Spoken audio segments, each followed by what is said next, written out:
अन्य को निज ठारू श्रेष्ठ ज्ञान करवा। प्रभु वाक्य लेखा अच्छी आपण मैंने काढ़े मार्क लिखित सुसमाचार तार 10 पर्व 43 44 45 ଅଛି। किंतु तुम्भମାନଙ୍କ ମଧ୍ୟରେ ସେଇ ପ୍ରକାର ନୁହେଁ, ମାତ୍ର ତୁମ୍ଭମାନଙ୍କ ମଧ୍ୟରେ ଯେ କେହି ମହାନ ହେବାକୁ ଇଚ୍ଛା କରେ ସେ ତୁମ୍ଭମାନଙ୍କର ସେବକ ହେଉ। ପୁଣି ତୁମ୍ଭମାନଙ୍କ ମଧ୍ୟରେ ଯେ କେହି ପ୍ରଧାନ ହେବାକୁ ଇଚ୍ଛା କରେ ସେ ସମସ୍ତଙ୍କର ଦାସ ହେଉ। କାରଣ ମନୁଷ୍ୟ ପୁତ୍ର ମଧ୍ୟ ସେବା ପାଇବାକୁ ଆସି ନାହାନ୍ତି, ମାତ୍ର ସେବା କରିବାକୁ ଓ ଅନେକଙ୍କ ନିମନ୍ତେ ମୁକ୍ତିର ମୂଲ୍ୟ ସ୍ୱରୂପେ ଆପଣା ପ୍ରାଣ ଦେବାକୁ ଆସିଅଛନ୍ତି। ହାଲେଲୁୟା, ପ୍ରେଜ୍ ଦ ଲର୍ଡ।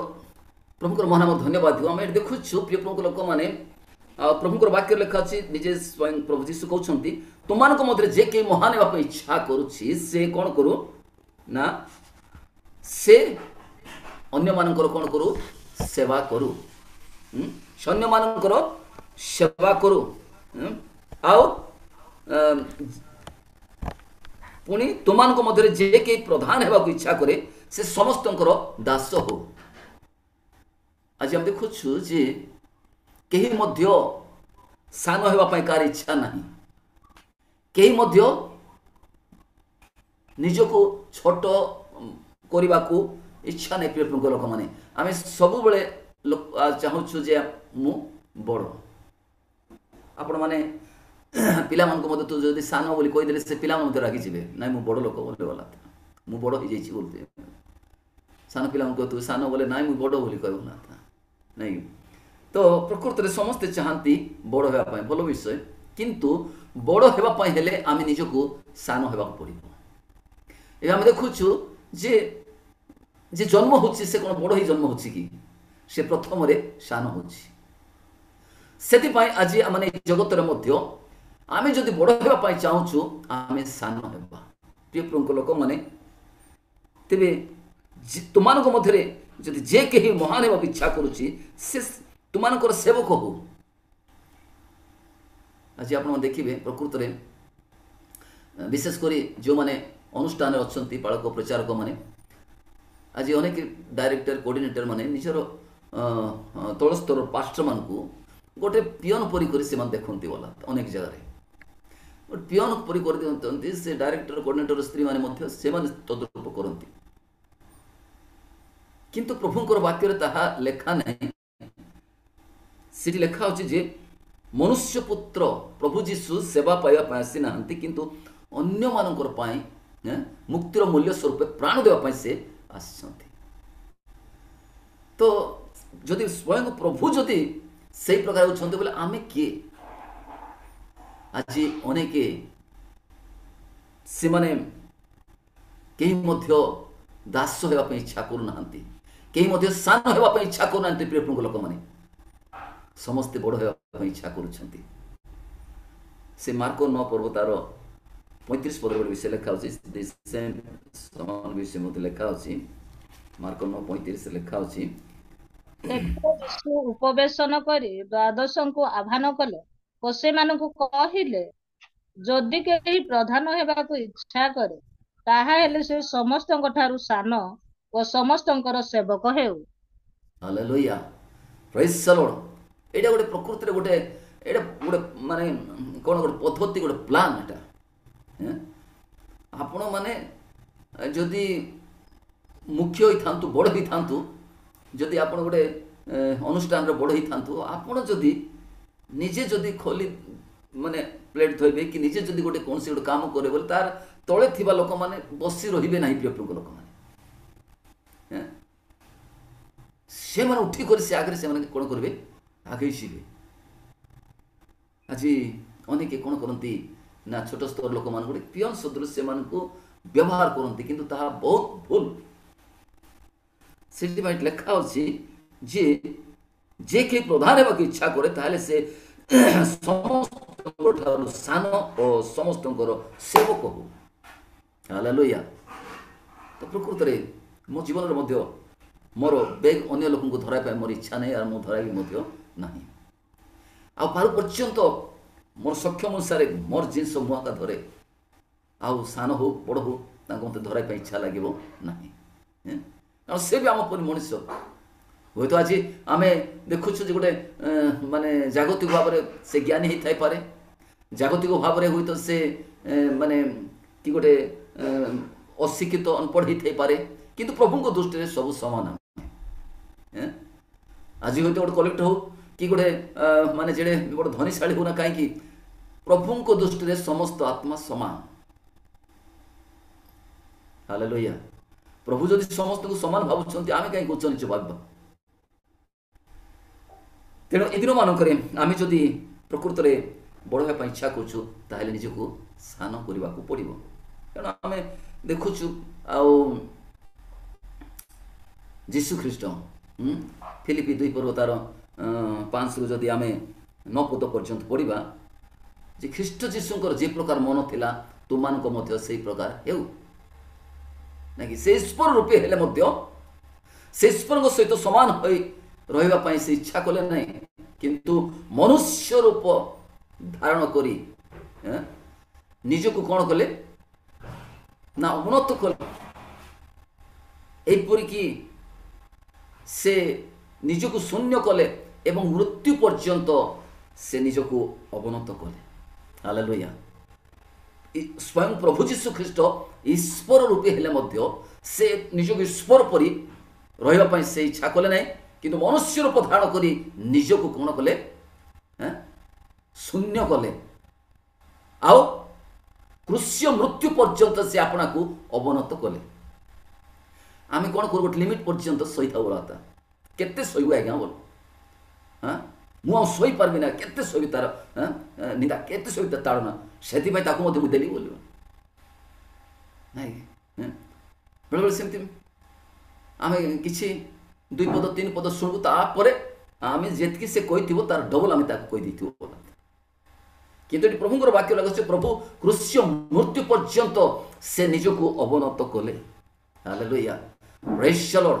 ସେ ସ୍ୱୟଂ ଈଶ୍ୱର ହୋଇ ସେ ଆମମାନଙ୍କୁ କ'ଣ ଗୋଟେ ଆଦର୍ଶ ସ୍ୱରୂପେ ସମସ୍ତ ବିଷୟ ସେ କ'ଣ କରି ଦେଖାଇ ଅଛନ୍ତି।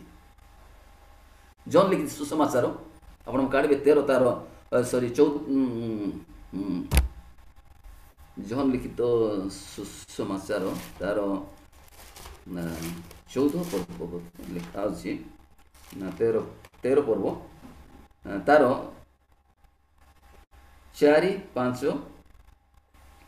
ଏହା ଜାଣି ସେ ଭୋଜନ ଆସନରୁ ଉଠି ଆପଣାର ବସ୍ତ୍ର କାଢି ଦେଇ ଗୋଟିଏ ଗାମୁଛା ଘେନି ଆପଣାର କଟି ବନ୍ଧନ କଲେ।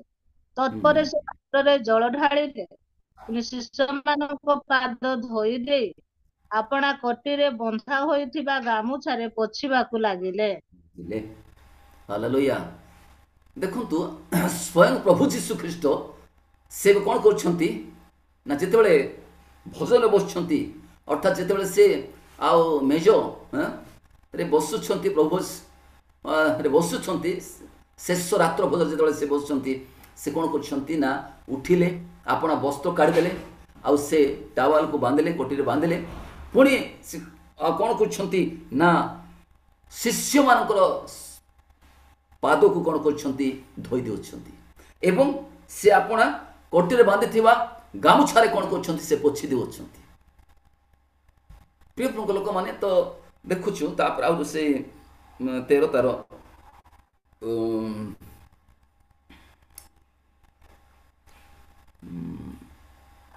13 ପଦ ଟିକେ ପଢ଼ନ୍ତୁ। 13-14। ମତେ ଗୁରୁ ଓ ପ୍ରଭୁ ବୋଲି ଡାକୁଅଛ, ଆଉ ଯଥାର୍ଥ କହୁଅଛ, କାରଣ ମୁଁ ତ ସେହି। ଅତଏବ ପ୍ରଭୁ ଓ ଗୁରୁ ଯେ ମୁଁ ଯଦି ତୁମ୍ଭମାନଙ୍କର ପାଦ ଧୋଇ ଦେଉଅଛି, ତେବେ ତୁମ୍ଭମାନଙ୍କର ମଧ୍ୟ ପରସ୍ପର ପାଦ ଧୋଇବା କର୍ତ୍ତବ୍ୟ। 15 ପଦ ପଢ଼ନ୍ତୁ। କାରଣ ତୁମ୍ଭମାନଙ୍କ ପ୍ରତି ମୁଁ ଯେପରି କରିଅଛି, ତୁମ୍ଭେମାନେ ମଧ୍ୟ ଯେ ସେହିପରି କର, ଏଥି ନିମନ୍ତେ ମୁଁ ତୁମ୍ଭମାନଙ୍କୁ ଗୋଟିଏ ଆଦର୍ଶ ଦେଖାଇଅଛି। ହାଲେଲୁୟା। ପ୍ରେଜ୍ ଦ ଲର୍ଡ। ପ୍ରଭୁଙ୍କର ଧନ୍ୟବାଦ। ଆଉ ପ୍ରଭୁ ଯୀଶୁ ଯାହା ବି କରିଛନ୍ତି ଆମମାନଙ୍କ କର ବୋଲି କ'ଣ କରିଛନ୍ତି? ସେ ଆଦର୍ଶ ଦେଖାଇ ଦେଇ ଯାଇଅଛନ୍ତି। ପ୍ରଭୁ ଯୀଶୁ ଡୁବନ ନେଲେ, ସେ ପ୍ରଭୁ ହେଇକରି ଡୁବନ ନେବାର କିଛି ଆବଶ୍ୟକ ନଥିଲା, କିନ୍ତୁ ଆମମାନଙ୍କୁ ସେ କ'ଣ କଲେ? ତୁମେ ଏହି ପ୍ରକାର କ'ଣ କର? ଡୁବନ ନିଅ ବୋଲି କରି ସେ ଆମମାନଙ୍କୁ ଦେଖାଇ ଦେଇଛନ୍ତି। ତେଣୁ ସେ ଯଦି ଡୁବନ ନେଇନାହାନ୍ତି ତାହେଲେ ଆପଣମାନେ ଡୁବନ ମଧ୍ୟ ନେଇଯାଆନ୍ତୁ। Praise the Lord। କୌଣସି ସମାଜ କୌଣସି ମଣ୍ଡଳୀକୁ ଦେଖିବା ନାହିଁ, ପ୍ରଭୁଙ୍କର ବାକ୍ୟକୁ ଦେଖିବା। ଆଉ ଯେଉଁମାନେ ବାପ୍ତିସ୍ମ ହେଇନାହାନ୍ତି, ଡୁବିତ ହେଇନାହାନ୍ତି, ତାହେଲେ ବାପ୍ତିସ୍ମର ଅର୍ଥ ହିଁ ଡୁବନ। ତେଣୁ ପ୍ରଭୁଙ୍କର ଧନ୍ୟବାଦ। ପ୍ରିୟ ପ୍ରଭୁ ଯୀଶୁ ଏହି ଆଦର୍ଶ ଦେଖାଇ କରି ଯାଇ ଅଛନ୍ତି। ଆଉ ଏଇଠି ମଧ୍ୟ ଆମେ ଦେଖୁଛୁ ଯେ ପ୍ରଭୁ ଯୀଶୁ ଧୋଇଦେଲେ, ଆମେ ଚୁପଚାପ ରହିବା କି ତାହା ନୁହେଁ, କିନ୍ତୁ ସେ କହିଛନ୍ତି ମୁଁ ଧୋଇବାର ଅର୍ଥ କ'ଣ? ମୋତେ ତୁମେ ଗୁରୁ ବୋଲୁଛ ସତ ବିଷୟ, କିନ୍ତୁ ମୁଁ ଏବେ କ'ଣ କରିଛି ତୁମମାନଙ୍କୁ ତୁମର ପାଦ ଧୋଇ ଦେଇଛି। ତେବେ ମୁଁ କାହିଁକି ଧୋଇଲି? ମୁଁ ଗୋଟେ ଆଦର୍ଶ ପାଇଁ ଏଇଟା ଧୋଇଦେଲି। ଆଉ ମୁଁ ଯେମିତି କଲି ତୁମମାନେ ମଧ୍ୟ ପରସ୍ପର କ'ଣ କର ପାଦ ଧୋଇଦିଅ। ଅର୍ଥାତ୍ ଆମେ କ'ଣ କରିବା ନା ଆମର ଛୋଟ ଲୋକ ହେଲେ ମଧ୍ୟ ଆମେ ତାଙ୍କୁ କ'ଣ କରିବା? ପ୍ରେମ କରିବା, ତାର ସେବା କରିବା। ମୁଁ ତ ରବିବାର ଦିନ ଆମର ଏଠି ଗୋଟେ ପିଲା ଗୋଟେ ଆସିଲା, ଚର୍ଚ୍ଚକୁ ଆସିଲା। ହେଲେ ଆମର ଦିଦି କହିଲେ ବାବୁରେ ଏଇଟା ଟିକେ ଝାଡ଼ୁ କରିଦେବ ବୋଲା। ସେ କହିଲେ ଧୂଳି ହେଇଯିବ ଆଜ୍ଞା ବୋଲା। ହେଲେ ସେ ପ୍ୟାଣ୍ଟ ସାର୍ଟ ପିନ୍ଧା ଧୂଳି ହେଇଯିବ ଆଜ୍ଞା ବୋଲା। ତେବେ ହଉ ଧୂଳି ଥାରୁ ତା ମୁଁ ଧୋଇବି, ମୁଁ ଇଏ କରିବି ବୋଲି ତାପରେ ମୁଁ ଝାଡ଼ୁ କଲି ବୋଲା। ତେବେ ଗୋଟେ ବିଷୟ ପ୍ରିୟ ପ୍ରଭୁଙ୍କ ଲୋକମାନେ, ଆମେ ଯଦି ଆମେ କହିବୁ ହଁ କ'ଣ ହେଲା ଝାଡ଼ୁ କର ବୋଲି, ସେଇଟା ଗୋଟେ ଅସୁନ୍ଦର ଭାବ। ସେ ଯଦି ଇଏ କରୁଛି ତାହେଲେ ଆମେ ତା ପାଇଁ ମଧ୍ୟ ଆମେ ସେବା କରିଦେବା, କିଛି ଅସୁବିଧା ହେବ ନାହିଁ। ନାଇଁକି ଏବେ ଚର୍ଚ୍ଚ ମାନଙ୍କରେ ମୁଁ ଦେଖେ ଯଦି ଯେଉଁଟା ଯଦି ସଜାସଜି ହେଇନାହିଁ, କ'ଣ ହେଇଚାଲିଛି ବୋଲେ ଏବେ କ'ଣ ମା ଭଉଣୀମାନେ ଆସିବେ ଆରାମସେ ବସିକରି ପଳେଇବେ। କିନ୍ତୁ ଆମେ କ'ଣ ଦରକାର ପଡ଼ିଲେ ଥରେ ଦୁଇଥର କହିବୁ ନଥିଲେ ଆମେ ହିଁ ସେବା କରିବାକୁ ପଡ଼ୁଛି। ତେଣୁ ଆମେ ଯେତେବେଳେ ଯାଇ କରିବୁ ତାହେଲେ ନିଶ୍ଚୟ ସେମାନେ ମଧ୍ୟ ଉଠିକରି କ'ଣ କରୁଛନ୍ତି? ସେଇଟା କରୁଛନ୍ତି। ଆମେ ଗୋଟେ ଆଦର୍ଶ, ଯେ ବଡ଼ ଅଛି ସେ ସାନମାନଙ୍କର ଗୋଟେ ଆଦର୍ଶ। ପ୍ରେଜ୍ ଦ ଲର୍ଡ, ହାଲେଲୁୟା। କାହିଁକି ଆମର ଆଗରେ ଯାକ ଯେତେବେଳେ ସାହେବମାନେ ଥିଲେ, ବେଳେବେଳେ କ'ଣ କରୁଥିଲେ? ସେମାନେ ସୂତା ଟାଣୁଥିଲେ ବୋଲା, ଟିକେ ଟିକେ କରୁଥିଲେ। ସେବେ ମାନେ ସେମାନେ ଯେତେବେଳେ କରୁଛନ୍ତି ବୋଲେ ଏ ଲୋକମାନେ, ଆମେ ଯଦି ତାଙ୍କୁ ମନା କଲେ ରେ ତୁମେ କ'ଣ ରେ ଆମେ ସାହେବମାନେ ଟିକେ ସୂତା ଟାଣୁଥିଲୁ ନା କ'ଣ ବୋଲୁଛନ୍ତି? ଏବେ ଦେଖ, ଯଦି ଗୋଟେ ମାଷ୍ଟର ଅଛି, ମାଷ୍ଟର ଯଦି ଏକ ଆଉ ଏକ ମିଶିଲେ ଯଦି ସେ 3 ବୋଲି ଯଦି କହିଦେବ, ଆପଣ ଛଟପଟି କରି କହିଲେ ମୋତେ ନାଇଁ 1 ଆଉ 1 ମିଶିଲେ 2 ବୋଲେ ସେ ମାନୁ ଆକା ନାଇଁ ବୋଲା। କାହିଁକି? ସେ ବଡ଼ ଲୋକ, ସେ କହିଛି, ତାଙ୍କର ମାଷ୍ଟର କହିଛି 1 ଆଉ 1 ମିଶିଲେ 3 ବୋଲେ ସେ 3 ଆକା ବୋଲ ବୋଲା। ଆପଣ ଯେତେ କୁହନ୍ତୁ ନାଇଁ ରେ ବାବୁ 1 1 ମିଶିଲେ 2 ବୋଲେ ମୋତେ ସେ ମାନୁ ଆକା ନାଇଁ ବୋଲା। ତ ପ୍ରଭୁଙ୍କର ଧନ୍ୟବାଦ। ପ୍ରିୟ ପ୍ରଭୁଙ୍କ ଲୋକମାନେ, ଆମମାନଙ୍କୁ ଯେଉଁ ସ୍ଥାନରେ ରଖିଅଛନ୍ତି, ଆମେମାନେ ମଧ୍ୟ ଅନ୍ୟରେ ଗୋଟେ ଆଦର୍ଶ ହେବା। ଆମେ ଯଦି ଭଲ କାମ କଲେ ସେମାନେ ମଧ୍ୟ ଭଲ କାମ କରିବେ। ମୁଁ ଯେତେବେଳେ ଆମ ଗାଁରେ ଥିଲି, ମୁଁ ଆମର ୟୁଥ୍ ମାନଙ୍କର ଲିଡର ଥିଲି। ହେଲେ ମୁଁ ଏମିତି ଥିଲି, ଲାଷ୍ଟରେ ମାନେ ଆମମାନଙ୍କର ମଣ୍ଡଳୀର ଭାବରେ ବଡ଼ ଉଦ୍ଯୋଗ ଥିଲି। ଉଦ୍ଯୋଗ ରହିକରି ଜନ୍ମ ପର୍ବ ମାନଙ୍କର ବହୁତ ଡେକୋରେସନ୍ ପତ୍ର କରି ମାଇକ୍ ଫାଇକ୍ ଆଣିକରି ଏପଟେ କ'ଣ କରବାର ନା, ଆପଣ ଜାଣିଛନ୍ତି ନା ନାଇଁ, ସ୍ୱଳ୍ପ ପେଣ୍ଡମ ଯାକ ଆଣି ରେଡ଼ି କରିଥିବା, ତାପରେ ପ୍ରାର୍ଥନା ସରିଲା ପରେ ସେଇଟା ପିଆ ପିଇ କରିଦେଇ କରି ଧୁମ୍ ନାଚିବାର ଗଲା। ହେଲେ ମୋର ଯେତେ ଆସିଷ୍ଟାଣ୍ଟ ସବୁ ପିଲାମାନେ ମଧ୍ୟ ସବୁ ପିଆ ପିଇ କରି ରାତି ଯାକ ନାଚ। ବଢ଼ିଆ, ଏ ବର୍ଷ ଜନ୍ମ ପର୍ବ ବଢ଼ିଆ ହେଲା। ଆଉ ସମସ୍ତଙ୍କୁ ଆଉ ରାତିରେ ଶୋଇଲା ବେଳକୁ କ'ଣ କରୁଥିଲି? ଆଉ ଖଇନି ବିଡ଼ି ସବୁ ନେଇକରି ଶିଖାଇ କରି ସିକ୍ୱେନ୍ସ ଯାକ ଖେଳିବାର ଗଲା। ରାତି ଯାକ ସିକ୍ୱେନ୍ସ ଖେଳିବାର, ବିଡ଼ି ଟାଣି ଖଇନି ଟାଣି କରି ସବୁ ଲୋକ ଅଭ୍ୟାସ ହେଇଯାଇଥିଲେ। ହେଲେ ତାପରେ ଏପରି କି ମୁଁ ଖାଇସାରିଲେ ଟିକେ ବାହାରକୁ ଯିବି, ସେଇଟା ଗୋଟେ ଅଭ୍ୟାସ ଥିଲା ମୋର। ଖାଇସାରିଲା ପରେ ନମ୍ବର 2 ବାହାରକୁ ଯିବାର। ଯେତେ ପିଲାମାନେ ସେମାନେ ମଧ୍ୟ ଅଭ୍ୟାସ ହେଇଗଲେ ବୋଲା, ଖାଇସାରିଲା ପରେ ସମସ୍ତେ ବାହାରକୁ ଯିବା ପାଇଁ। କିନ୍ତୁ ପ୍ରଭୁଙ୍କର ଧନ୍ୟବାଦ, ଯେତେବେଳେ ମୁଁ ପ୍ରଭୁଙ୍କୁ ପାଇଲି ଆଉ ମୁଁ ଛାଡ଼ିଦେଲି, ସବୁ ଲୋକ ଛାଡ଼ିଦେଲେ। ତାପରେ ଗଲା ସବୁ ଲୋକ ମଦ ପାନ ବିଡ଼ି ଖଇନି ଯାହା ଥିଲା ସମସ୍ତେ ଛାଡ଼ିଦେଲେ। ପ୍ରେଜ୍ ଦ ଲର୍ଡ, ହାଲେଲୁୟା। ତେ ପ୍ରକୃତରେ ଆମେ ଯଦି ଭୁଲ ବାଟରେ ଯିବୁ, ଆମର ଅନୁଗାମୀ ମାନେ ମଧ୍ୟ ସେମାନେ ମଧ୍ୟ ଭୁଲ ବାଟକୁ ଯିବେ। କିନ୍ତୁ ଆମେ ଯଦି ଠିକ୍ ଆଡ଼େ ଯିବୁ, ଆମର ଅନୁଗାମୀ ମଧ୍ୟ ଠିକ୍ ଆଡ଼କୁ ଯିବେ। ହାଲେଲୁୟା, ପ୍ରେଜ୍ ଦ ଲର୍ଡ। ଏବେ ଆଜି ଆମମାନଙ୍କର ପରିବାର ମାନଙ୍କର ମଧ୍ୟ ଆମେ ଯଦି ଆମର ପୁଅ ଝିଅମାନଙ୍କର ଯଦି ଆମେ ଠିକ୍ ଅଛୁ, ଆମର ପୁଅ ଝିଅମାନେ ଠିକ୍ରେ ଥିବେ ଭଲ। ଆମେ ଯଦି ଠିକ୍ ନାହିଁ, ଆମର ପିଲାମାନଙ୍କୁ ଭଲ ହେବ ବୋଲେ ହେବ କି? ଆମର ଗାଁରେ ଗୋଟେ ଭାଇ, ସେ ମଦ ପିଇ ଦେଇକରି ରେ ଆମେ ମଦ ପିଇ କରି ଆମେ ଖରାପ ହେଇଗଲୁ ରେ, ତୁମେ ଯାକ ମଦ ପିଇବା ପାଇଁ ହେବ ନାହିଁ ବୋଲି ସେ କହୁଛି। ଭଲ से मद पी देकर आम मद पीलु आम कौन कर मद पी खराब ही गलु तुम्हें आउ मद पीवाई हेब ना बोले से पीब ना कि सी आम मद न पी कर जब कहले सीना सी पीब ना आम पी देकर पी ना बोले से केमती पीब ना ना कि तो प्रभु को धन्यवाद प्रभु जीशु आम आदर्श हालेलुया तेणु आम अनुगामी हेबा आज आपण मैंने जो जो स्थान अच्छा आपण मैंने से स्थान आदर्श जीशु कहले तुम जगतर ज्योति आम जो अच्छु आम गोटे ज्योति हालेलुया प्रेज द लॉर्ड प्रिय लोक मैंने तेणु आपण मैंने आउ से स्थान में जदि आउ ठीक कार्य करेंगे लोक मैंने आपन को से प्रकार से ठीक काम करेंगे आप भूल कले आपण मैंने से भूल आड़ को जी प्रिय प्रभु को धन्यवाद हो जे ए दिन मानक आम कौन करवा ना प्रभु जीशु जमती आदर्श देखाई आम तद्रूप कर शिष्य मान से पाद धोईदे आम तल स्तर जो मैंने छोट हो बड़ हो जी होती आम तद्रूप करवा आम से प्रकार करवा प्रिय लोक मैंने आम देखुचु जे से फिलिपियो गोटे पद पढ़ 2 पद तार 3 पद लेखा अच्छी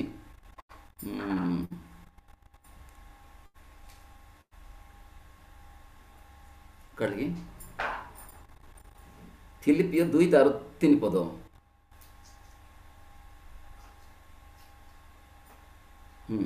अच्छा आप काढ़ी पारना स्वार्थपरता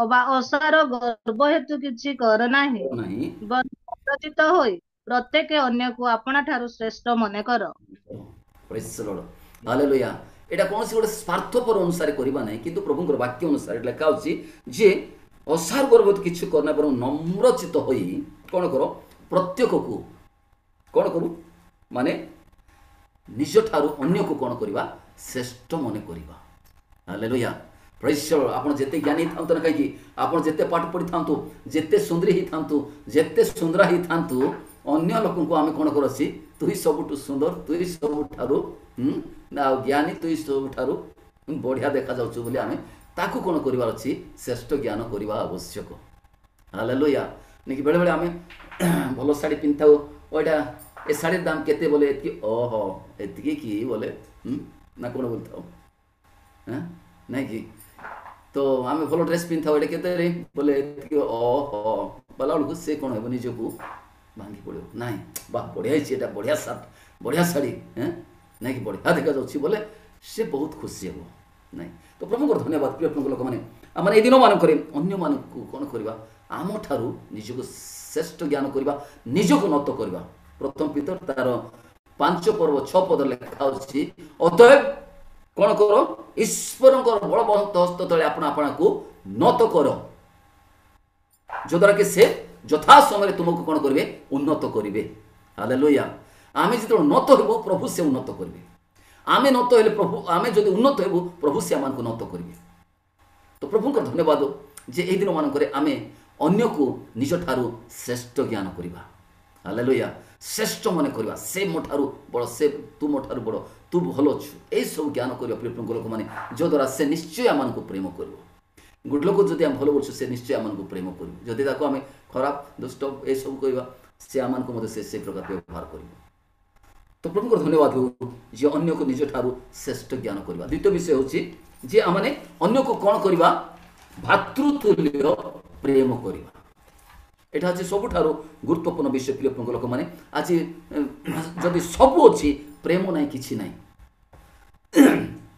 करंत्य पुस्तक लेखा हम देखुचु करंत्य 13 तार 2 पद लेखा अच्छी जदि आमर भाववाणी कहबार माने शक्ति थाए कि गोटे पर्वत को उठी जा बोली पड़ी जा बोले मत शक्ति थी किंतु जदि प्रेम न थाए किछि ना प्रेज द लॉर्ड हालेलुया तेणु प्रेम होची सबुठार सब बड़ विषय हम गोटे गीत अच्छी प्रेम बिहुने भाई